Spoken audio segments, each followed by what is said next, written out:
Just preparing for this morning, the Lord reminded me of something from my past, a story that I'm going to share with you this morning because I believe it shares the context for what we're talking about today and what the Lord's after today. How many of you are familiar with Nike missiles?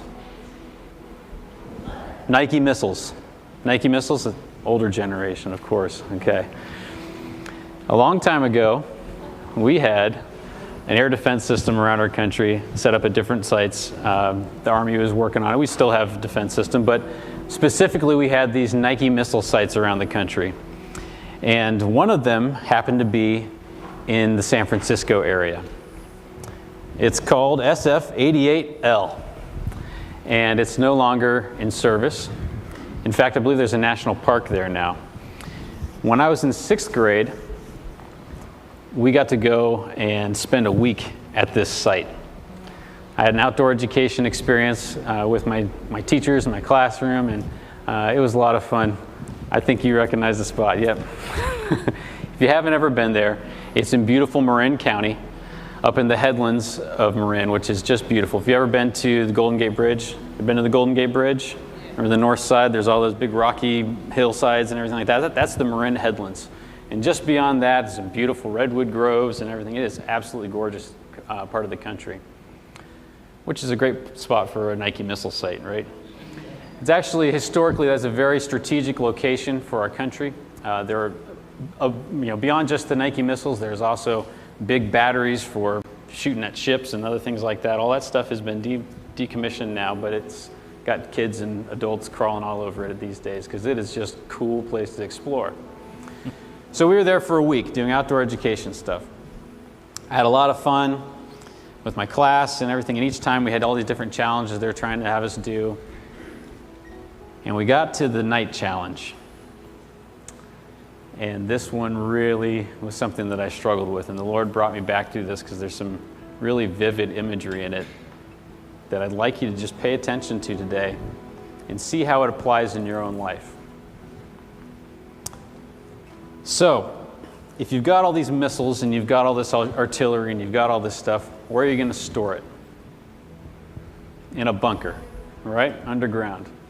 What better place than the hillsides and the mountains that are around you? So how do you get stuff in and out of there?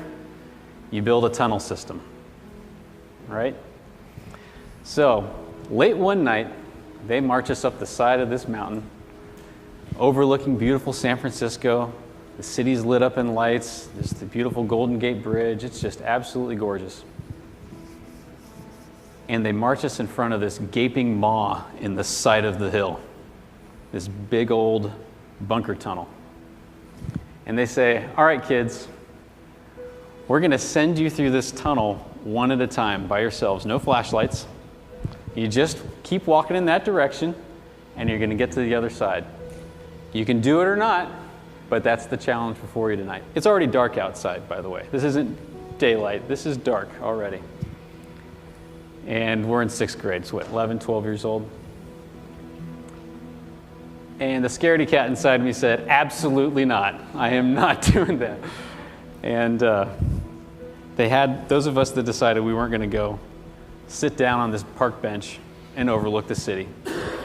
And so there's probably about 4 or 5 of us there. And I was sitting there thinking, that's just crazy. There's no way I'm going in there. It's just, you guys are insane. Of course, a bunch of kids just keep walking in, keep walking in, keep walking in. I'm looking over at them. And we got teachers come over. Sure you don't want to go? I mean, it's a great experience. It's just crazy. There's no way I'm walking in there. But I had that gnawing sense of, I'm probably going to end up doing this, right? You ever been there? You know you should probably just go there and do it. So finally, I don't remember what exactly happened, but I decided I'm going to do this.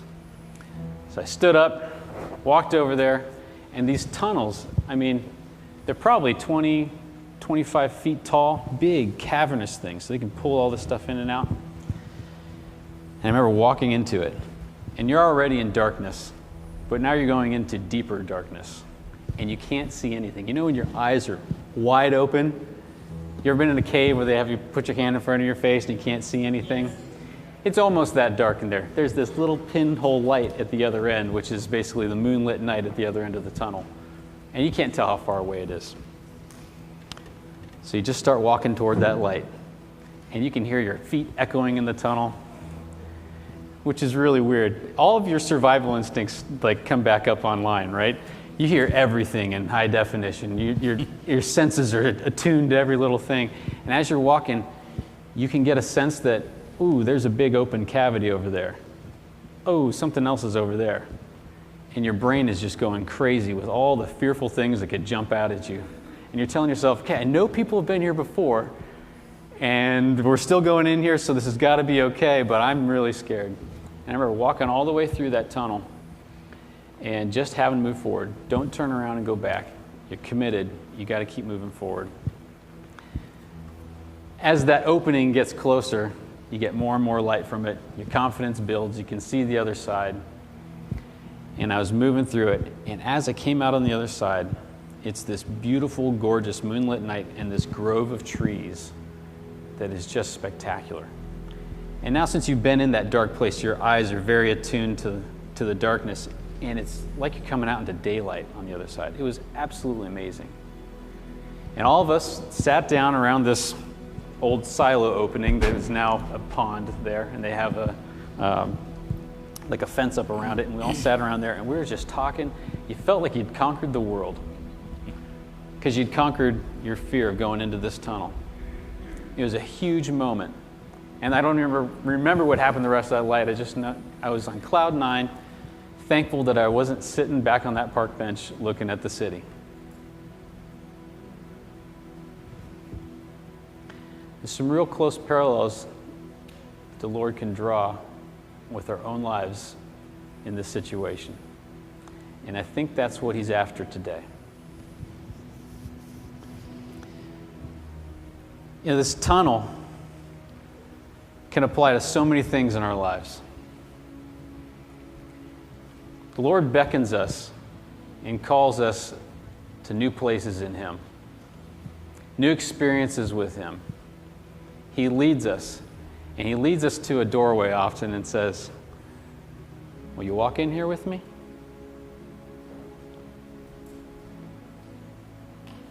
Now he leaves the choice up to you. He's not going to strong-arm you into that tunnel, but he's going to beckon you into that tunnel. Now you can camp where you are. He's still going to love you. He won't forsake you. You're safe. But he's calling you forward. He's calling you onward. You have a tunnel in your life right now? Anybody? Show of hands. I've got a tunnel in my life right now. And he says he's never going to leave us and he's never going to forsake us. When you choose to go into that tunnel, darkness sets in around you. Have you ever started off on something? That's a good picture. That's kind of what it felt like. Have you ever started off on something and then everything goes wrong all of a sudden? You felt like the Lord led you somewhere, and as soon as you start walking into it, all sorts of stuff starts happening. All those doubts, those fears, anxieties that just kind of come up and get resurfaced.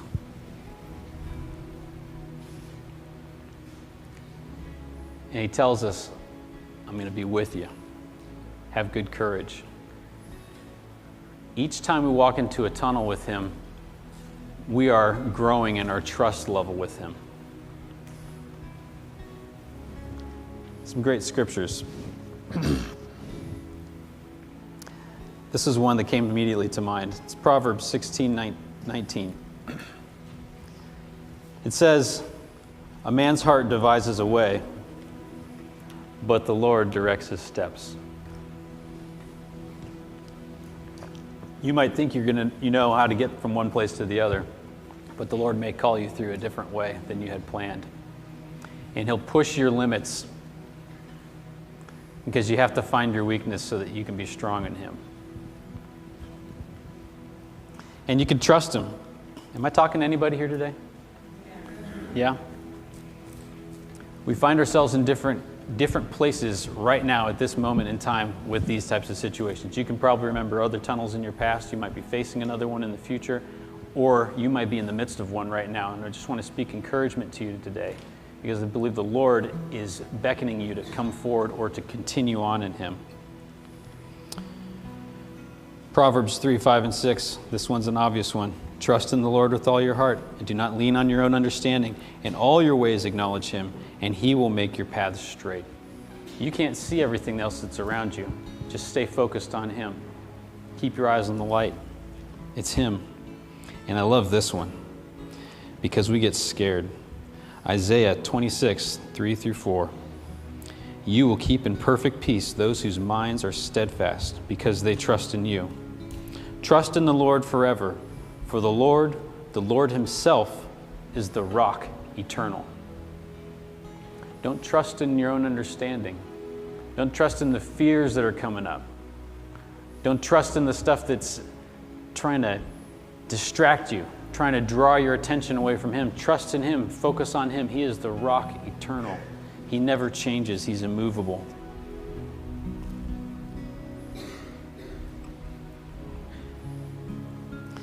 We're going to go back into worship. And I'd like you to focus on some of the songs that we've already sang today, because they're about trust. They're about His majesty. They're about Him. They're about us laying things down at His feet. And we're going to go back into worship. I want you to reflect on what you may have gone through, wins that you've had in Him, maybe even some failures, and where you are right now. Are you at the opening of a tunnel? Are you in the middle of a tunnel? Maybe you've never even seen a tunnel before, but you know one's coming. Spend some time reflecting as we're singing, and we'll come back into this because there's some more here for us.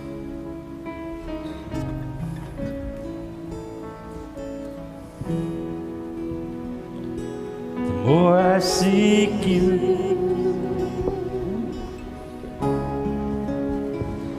the more I find you. The more I find you, the more I love you. Sing that again. The more I seek you,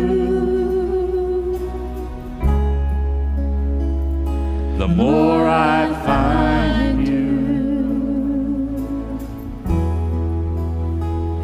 The more I find you,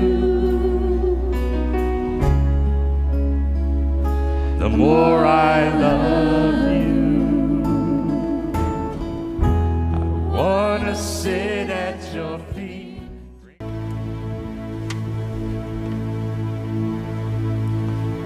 Stay where you are. Some of us may be standing on the edge of that doorway. You're looking at the door, considering whether you can give up the security of the present, not knowing the pain of the path ahead, but knowing it's there. Others, you're in the middle of the process, scared, doubtful you heard right, wondering if you heard the Lord correctly, and fear is creeping in on you. Some of us may have made the decision not to move forward, but have that growing sense that you can't stay where you are. The doorway's still open. You know you must because you're dissatisfied and know that you have to move forward. The Lord offers hope to each of us, each of those situations. I'm going to read Psalm 23 to you because I think it really depicts this very well, and it applies to where we are in our lives. A Psalm of David. The Lord is my shepherd, I shall not want. He makes me lie down in green pastures. He leads me beside quiet waters. He restores my soul. He guides me in the paths of righteousness for His name's sake. Even though I walk through the valley of the shadow of death, I fear no evil, for you are with me. Your rod and your staff, they comfort me. You prepare a table for me in the presence of my enemies. Do you remember we sang the song earlier today about the table of the Lord? When was the last time you actually had a real physical enemy pursuing you? I can't remember a time in my life that that's happened. At least not recently, especially. But we all have an enemy who pursues us. You have anointed my head with oil. My cup overflows. Surely goodness and loving kindness will follow me all the days of my life, and I will dwell in the house of the Lord forever. And David actually had physical enemies hunting him down, pursuing him, trying to kill him. And the Lord delivered him. And He'll deliver you through whatever it is that you're in right now.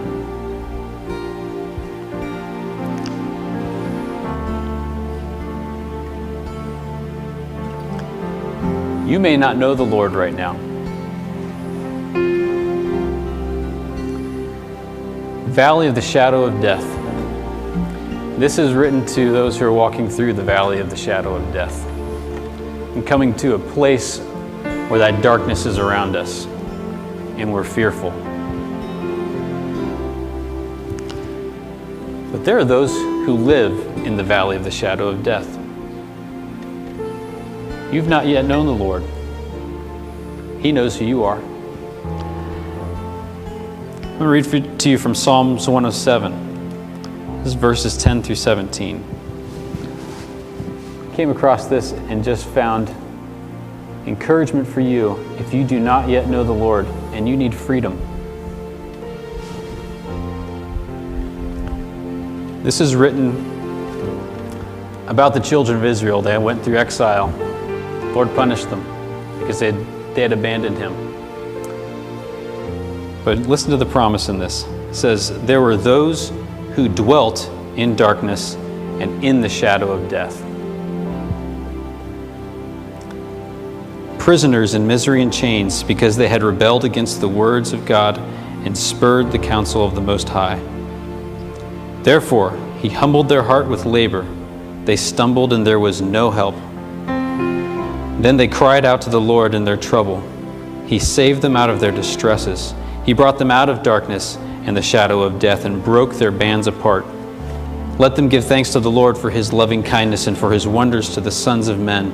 For He has shattered gates of bronze and cut bars of iron asunder. Whether you're going through the shadow of death or you're living in it still, the Lord will rescue you. He'll bring you through. He'll bring you out of it.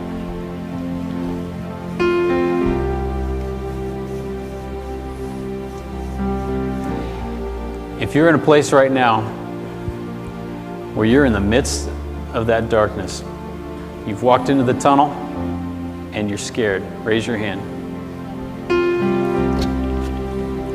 Those of you that are around them, I'd like you to lay your hands on them. We're going to pray for you first. You're in the midst of this right now. We're going to go back into some worship, but if you're around these folks, I'd like you to lay your hands on them and pray for them. Lift them up to the Lord. Lift up whatever this issue is so the Lord can bring them a real sense of His presence with them. All right? We're the body of Christ. Let's come around one another right now. Go ahead.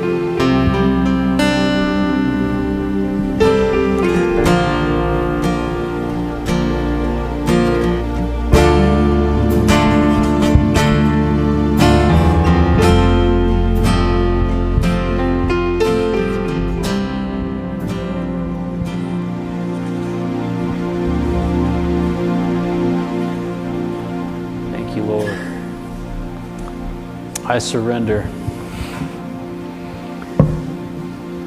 Next group of folks I'd like to pray for. Who's standing at the entrance to the tunnel right now? You standing at the entrance to the tunnel? You recognize that God's beckoning you forward someplace? If you are, it's okay. Raise your hand. All right.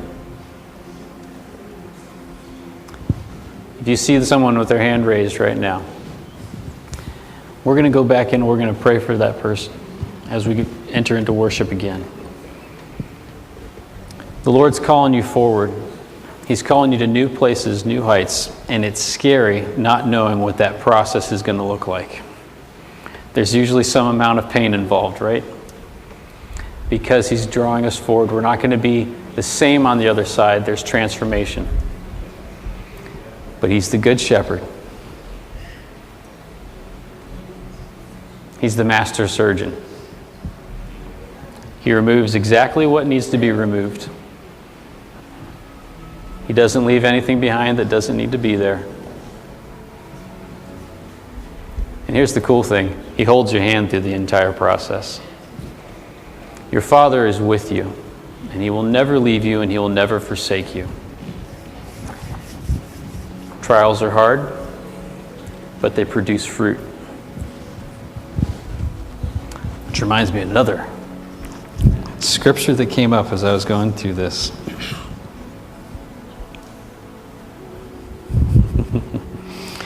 Jeremiah 7:8. Blessed is the man who trusts in the Lord. I love this. And whose trust is the Lord. Everything is in Him. For He will be like a tree planted by the water, that extends its roots by a stream and will not fear when the heat comes, but its leaves will be green. And it will not be anxious in a year of drought, nor cease to yield fruit. When we place our trust in the Lord, like that tree planted by the water, those roots start going deeper and deeper and deeper into that stream. There's seasons that are involved in that. But a tree that's been planted there, it's got a storehouse in it. So even when things come, even when those trials face us, you're rooted deeply in Him. You're drawing from depths, from experience. And you keep bearing fruit even in the midst of drought. And that stands apart from the rest of what you see on the landscape. As Christians, we're not called to an easy life. When you were saved and He rescued you out of darkness, He didn't rescue you into an easy lifestyle. That's not the case.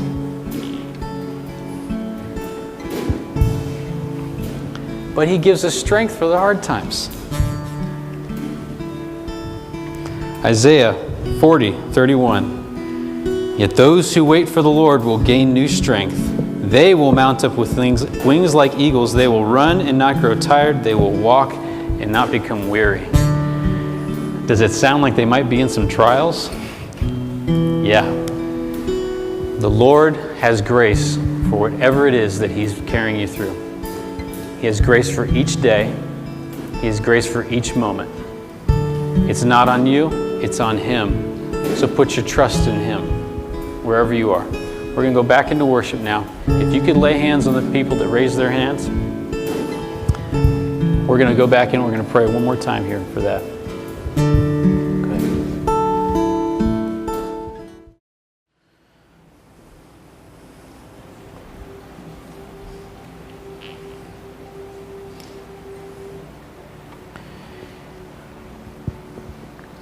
If you've been in a place where you made a decision, you're just not going to move forward.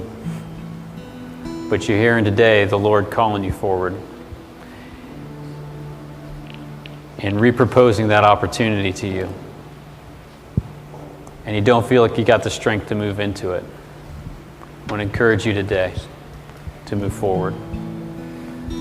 He's the God of second chances and third chances and fourth chances. Is that 10 chances? He keeps the door open for you.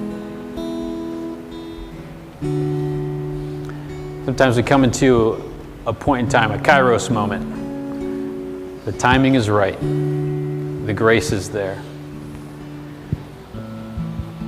I believe He's extending a moment here for some of us here today. So if you're in that place and you just have not been able to take that step forward, I challenge you. It's better on the other side of the tunnel. He wouldn't be calling you forward if it weren't better.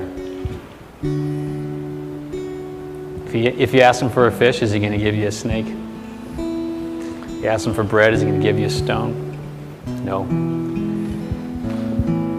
He knows what you need. He is who you need.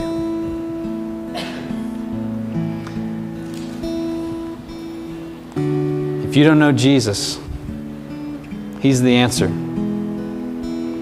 I read you that psalm about how he rescued those out of the shadow of death. There's prophecies about Jesus coming in the Old Testament. And when you get into the New Testament, you read about how those prophecies are being fulfilled, and the imagery is carried through because it's cultural. But God is consistent, right?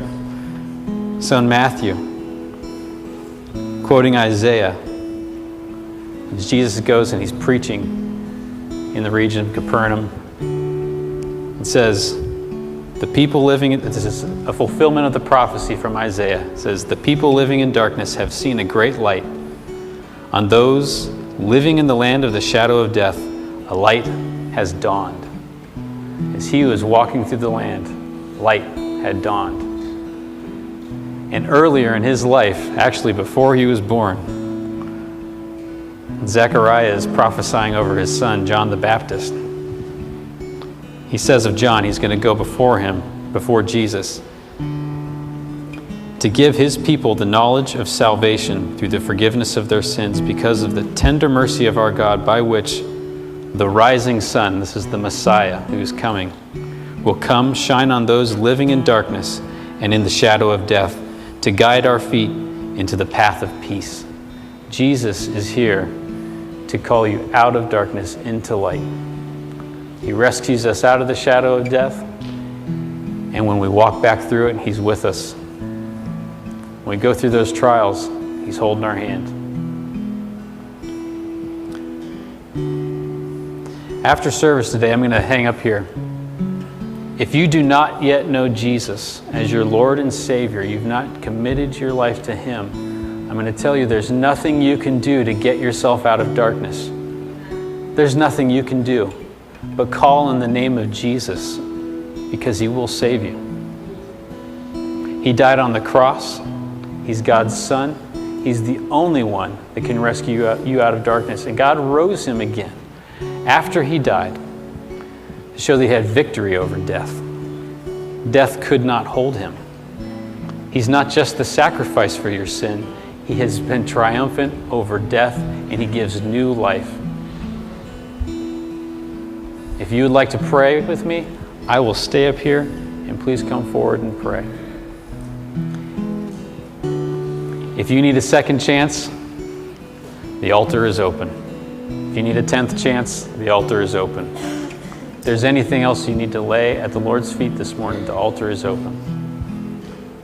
But before we go into that, Pastor Lanny has something to share.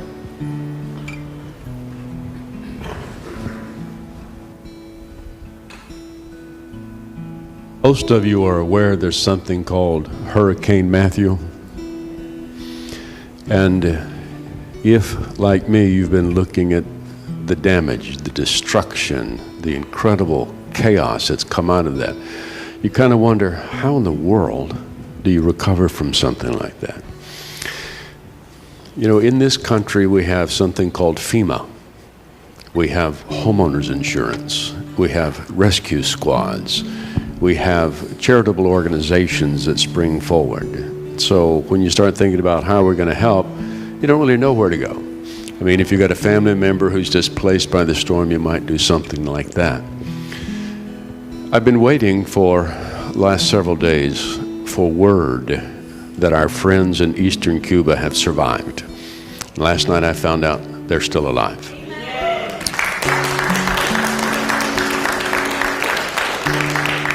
Just 3 or 4 weeks ago, Alexa and I stayed in Pastor Shelley's home that is now without a roof. The church they were building is now without a roof. His sister's house, his brother's house, they're without a roof. So they're laying on their rain-soaked mattresses looking up at the stars. Their town is in chaos. Some of you have seen the destruction that happened in Baracoa. They have asked if we're willing to help. And so I simply put it to you like this. If you're willing to make a contribution to help us rebuild their home, make your checks out to our Father's house. I'll find a way to get it muled in as quickly as possible. We always have somebody leaving out of Miami going in country. But our friends are sitting there in the open air with their wives and sons and daughters and children. So if you're able and you're willing, do what you can, and we'll get it to them as quickly as we can, because the government there does not stand up for its people. They will have to do it on their own. And whatever we do will go a long, long way. So thank you for hearing me.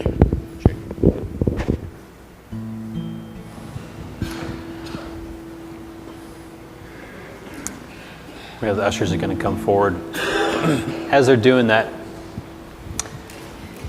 I'll just say this. We're going to go into a couple more songs. You're free to hang out here as long as you want to, and you're also free to go. But if you have some business to do with the Lord, I just welcome you forward.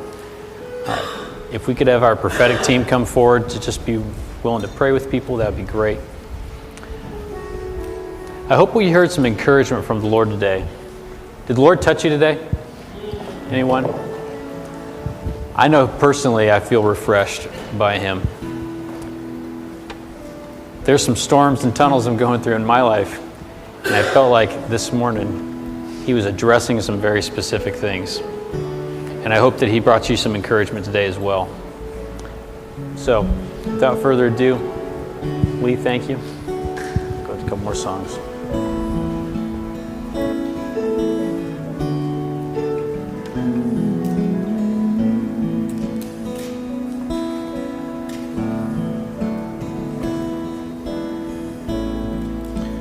Draw me close to you. Never let me go. I lay it all down again to hear you say that I'm your friend. You are my desire. No one else will do, 'cause nothing else can take your place. To feel the warmth of your embrace, help me find the way, bring me back to you. Draw me close. Draw me close to you.